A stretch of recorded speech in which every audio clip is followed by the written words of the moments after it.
Miscellaneous Writings, Book 6, by C.H. Mackintosh, Diversity and Unity. It is at once interesting and instructive to mark the varied lines of truth presented in the New Testament, all finding their common center in that blessed one who is the truth. We see this, both in the Gospels and in the Epistles. Each of the four evangelists, under the direct guidance and power of the Holy Ghost, gives us a distinct view of Christ. Matthew presents him in his Jewish relations, as the Messiah, the son of David, son of Abraham, heir of the promises made to the fathers. Mark presents him as the earnest workman, the diligent servant, the laborious minister, the incessant preacher and teacher. Luke gives us the man Christ Jesus, in his human relations, Son of Man, Son of Adam. John is occupied with the Son of God, Son of the Father, the heavenly man, in his heavenly relationships. Thus each one has his own specific line. No two are alike, but all agree. There is lovely variety, but the most perfect harmony, there is diversity and unity. Matthew does not interfere with Mark, nor Mark with Luke, nor Luke with John. There is no collision, because each moves in his own proper orbit, and all revolve round the one grand center. Nor could we do without any one of the four. There would be a serious blank if one were missing, and it is the Holy Spirit's purpose and joy to set forth every ray of the moral glory of the Son of God. Each gospel fulfills his own service, under the guiding hand of the Holy Ghost. So also is it in the epistles. Paul's line of things is as distinct from Peter's, as Peter's is from John's, or John's from James. No two are alike, but all agree. There is no collision, because, like the four evangelists, each moves in his own appointed orbit, and all revolve round the one common center. The orbit is distinct, but the center is one. Paul gives us the great truth of man's relation with God, on the ground of accomplished redemption, together with the counsels of God as to Israel and the church. Peter gives us the Christian pilgrimage and God's government of the world. James insists upon practical righteousness. John opens up the grand theme of eternal life, first with the Father, then manifested in the Son, communicated to us, and finally displayed in the glorious future. Now, it would be the very height of folly on our part to institute any invidious comparison between those varied lines of truth, or the beloved and honored instruments by whom those lines are presented to us. How silly it would be to set up Matthew against Mark, Mark against Luke, Luke against John, or John against all the rest. How puerile it would be for anyone to say, I go in for Paul's line of things, only. James seems below the mark. Peter and John the first do not appreciate. Paul is the man for me. His ministry suits me. All this we should, at once, denounce as sinful folly, not to be tolerated for a moment. The varied lines of truth all converge upon one glorious and blessed center. The varied instruments are all employed by one and the selfsame inspiring Spirit, for the one grand object of presenting the varied moral glories of Christ. We want them all. We could no more afford to do without Matthew or Mark than we could do without Luke or John, and it is no part of our business to undervalue Peter or James, because they do not give such a lofty or comprehensive range of truth as Paul or John. Each is needful in his place.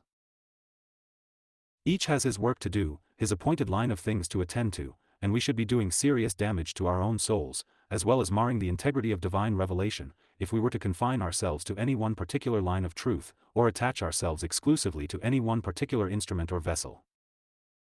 The early Corinthians fell into this grave error, and thus called forth a sharp rebuke from the blessed Apostle Paul. Some were of Paul, some of Apollos, some of Cephas, some of Christ. All were wrong, and those who said they were of Christ were quite as wrong as any of the others. They were carnal, and walked as men. It was a grievous folly to be puffed up for one against another, inasmuch as they were all Christ's servants, and all belonged to the whole church. Nor is it otherwise now in the church of God. There are varied kinds of workmen, and varied lines of truth, and it is our happy privilege, not to say our holy duty, to recognize and rejoice in them all. To be puffed up for one against another, is to be carnal and walk as men. To depreciate any of Christ's servants is to depreciate the truth which he carries, and to forsake our own mercies. All things are yours, whether Paul, or Apollos, or Cephas, or the world, or life, or death, or things present, or things to come, all are yours, and ye are Christ's, and Christ is God's. This is the true and the divine way to look at the matter, and this, too, is the way to avoid sects, parties, cliques and coteries in the church of God. There is one body, one head, one Spirit, one divine and perfect revelation, the Holy Scriptures. There are many members, many gifts, many lines of truth, many distinct characters of ministry. We need them all, and therefore God has given them all. But, most surely, God has not given the various gifts and ministries for us to set one against another, but that we may humbly and thankfully avail ourselves of all, and profit by them according to his gracious purpose in giving them. If all were Pauls, where were the Peters? If all were Peters, where were the Johns? Nor this only, but what must be the effect of going in for any one particular line of truth, or character of ministry? What but to produce an imperfect Christian character? We are all sadly prone to one-sidedness, and nothing more ministers to this evil than an inordinate attachment to some one particular branch of truth, to the exclusion of other branches equally important. It is by the truth we are sanctified, by all, not by some truth. We should delight in every department of truth, and give a cordial welcome to each vessel or instrument which our God may be pleased to use in ministering his truth to our souls.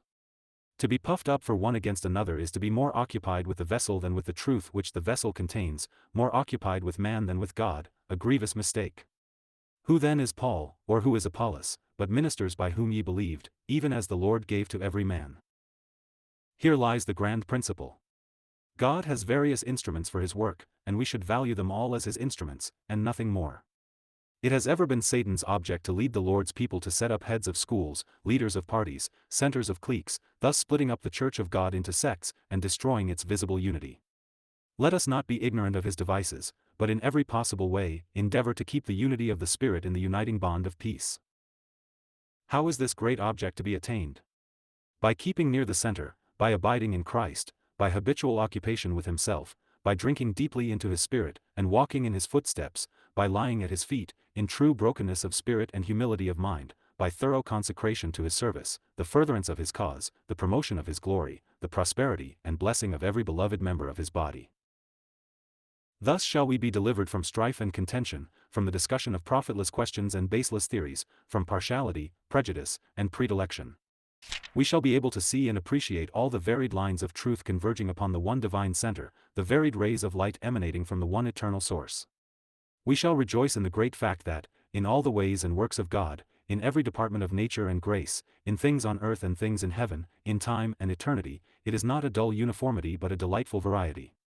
In a word, God's universal and eternal principle is diversity and unity.